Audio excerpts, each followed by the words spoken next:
ইসরায়েলের বিপক্ষে এবার এক হতে চলেছে ইয়েমেনের হুতি ও লেবাননের হিজবুল্লাহ। বলাই চলে ইসরায়েলের সামনে চ্যালেঞ্জটা আরও বাড়ল। ইয়েমেনের হুতি বাহিনীর বর্তমান সদস্য সংখ্যা আনুমানিক 2 লাখ, যেখানে হিজবুল্লাহর সদস্য সংখ্যা প্রায় 1 লাখ। ইসরায়েলি বাহিনী লেবাননে স্থল আগ্রাসন চালালে ইয়েমেনের হুতি হিজবুল্লাহর পাশে দাঁড়াতে কুণ্ঠিত হবে না বলে ঘোষণা করেছেন হুতি আন্দোলনের নেতা আব্দুল মালিক আল হুতি। 26 সেপ্টেম্বর রাতে টেলিভিশনে জাতির উদ্দেশ্যে দেয়া এক ভাষণে তিনি এই ঘোষণা দেন।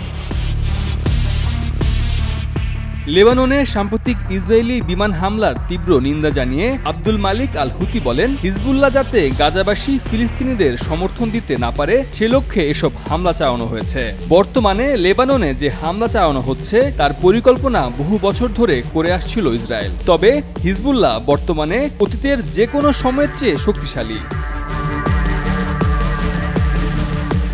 আব্দুল মালিক আল হুতি বলেন, মানবতার শত্রু ইসরায়েল গাজা ধ্বংস করার একই পদ্ধতি লেবাননে অনুসরণ করছে।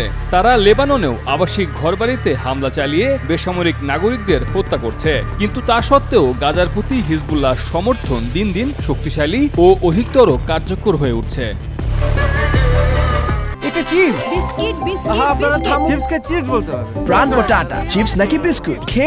সম্প্রতি ইসরায়েলের প্রধানমন্ত্রী বেনিয়ামিন নেতানিয়াহু লেবাননে উত্তেজনা কমানোর ক্রমবর্ধমান আহ্বান প্রত্যাখ্যান করেছেন। তিনি হিজবুল্লাহর বিরুদ্ধে পূর্ণ শক্তি দিয়ে আক্রমণ চালিয়ে যাওয়ার প্রতিশ্রুতি দিয়েছেন। তিনি বলেছেন, যতক্ষণ না হিজবুল্লাহ সীমান্ত জুড়ে রকেট নিক্ষেপ বন্ধ না করে ততক্ষণ হামলা চলবে।